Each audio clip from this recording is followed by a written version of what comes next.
Alright, g'day everyone. We're back for another review of White Dwarf Weekly. We've got a special guest with me today. We've got Andy. So we've got Andy and Andy doing a review. Double A. That's it, just like the battery. So yeah, we've got the latest White Dwarf the other week. I'll just cover Andy up there. The Imperial Knights, man. I'm super pumped about this issue. The book looks awesome. Awesome artwork there on the back, pictures. We'll just have a bit of a flick through. You've got contents, opening salvo, all that sort of stuff. Bit of carry on from the editors. Look at this, man. Okay, over there. I'll flip the image so you can actually read the writing and see it a bit better. I'm just getting used to that, but the Knight, they look even better than the leaked pictures. The photography on this, and better than the web page, I reckon. It starts off with the Imperial Knight. You've got a couple of paragraphs there of text about them, telling you where they fit into the world of the dark future, the 41st millennium. You've got pictures of both variants. That's the guy with the crazy melter cannon thing. So what is it? A paladin and a knights errant by my reckoning. So, more artwork, photos. Lots of pictures in this issue. Some stuff about the transfer sheet you can get, the heraldry, which I think is really cool. Like the options for painting heraldry and things on these models is pretty endless. I can't wait to see what people come up with. A bit of advertising for the transfer sheet. Some of the getting the new Sentinels of Terror hardback version. That's pretty cool.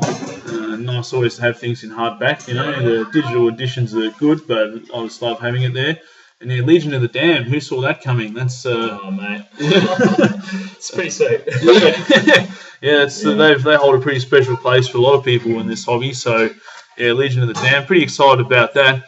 Then we've got all the books that are coming out, the latest Black Library releases, the next Warhammer Visions. They've released the cover for that, so it's got dwarves on it. So that was the army that's been released over the last few weeks. So be prepared for a visual onslaught of dwarves in a couple of weeks. So I'll put a review up of that when that comes out. Then we go into more stuff about the Imperial Knights. Jervis Johnson designer notes, all that sort of stuff. Lots of fluff here. It tells you how they fit in, into the Imperium, what they are, what they were. They're pretty awesome there. You got a picture of it standing next to a trigon. So there we go. So you get an idea of the height of the thing. You got some, designer sketches. Jess Goodwin is sort of the main designer. He's pretty much in all the good projects these days, isn't he? Then we go to the paint splatter. I'll get Andy to talk about this one. He's a resident painting guru, so.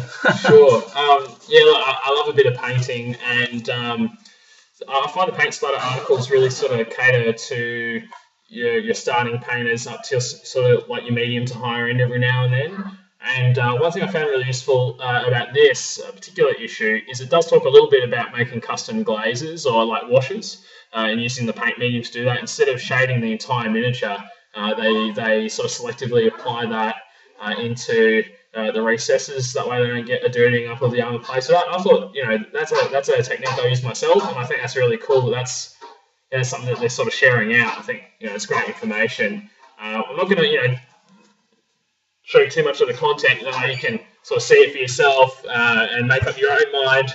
I've enjoyed it. I think it's quite good. One thing, sort of like a medium to higher end technique, is chevrons, which is a technique you may have seen every now and then on vehicles or Iron Warrior vehicles or shoulder pads. This does give a pretty comprehensive breakdown on how they've done the chevrons in this particular miniature. It might not be the method that you use every time, but I think it's actually quite a good way for getting started. And I like the inclusion of the white as well, which I don't normally do. I think on the next set of chevrons I will be applying white on there as well. I'm not going to go too far into it, but it's quite good.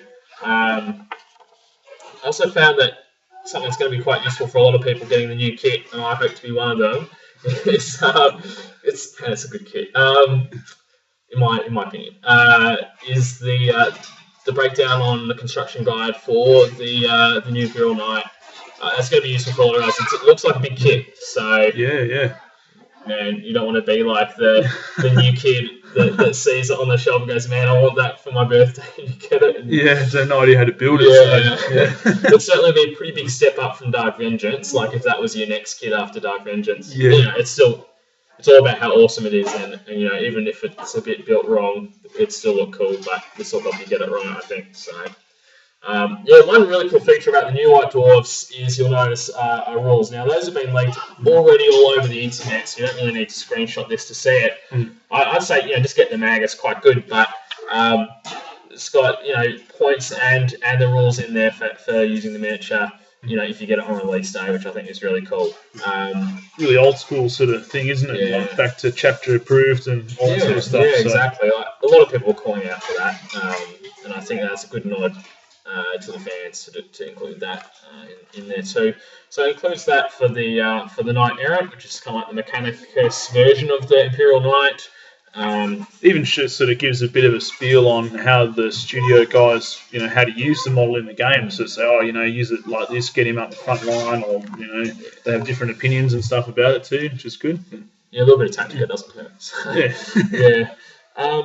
So it continues on the normal sort of thread where they focus on user-generated content towards the back of the magazine. A really nice chimera in there, a bit of banter about some lore in there with Imatech.